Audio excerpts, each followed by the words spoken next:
Hey guys, welcome to my channel. Today I'm going to show you how to load film into a Rolleicord 120mm film camera. Okay, so to start, you're going to want to look at the bottom of the camera and see this circle. And you're going to take this thing and push it to the direction of the arrow, and then you can take off the back. So now you can get your film, and I have Portra 160 by Kodak. And okay, so now that you've got the film back open, there's this roll here that you're gonna wanna so there's this roll here, and load the film into here, and then it'll come up and load into here with this groove facing up where you load in the film.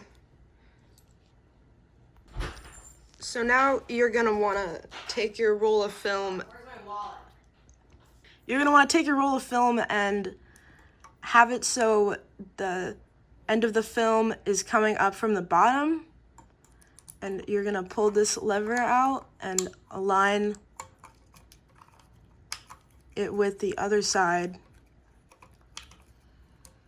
So then you're gonna take this part. Well, have you seen my Bible? You're gonna take this piece of the film and bring it up and around.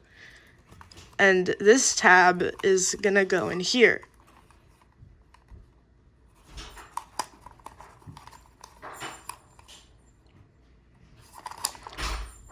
So next, you're gonna, with this film, you're gonna have it come over this bar.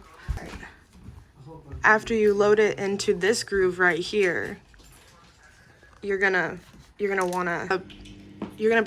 this part around, and after it's in the groove, turn this knob right here that is attached to the where you put the groove in until so now what you're gonna do is roll it, and you'll get past this yellow. So once you get past the yellow strip, you're gonna see these arrows, and you just have to roll it until it goes by this arrow. So once you have the arrows lined up, you're gonna wanna close the film back, and then you can put this thing up, and then you're done. And now you've loaded your film into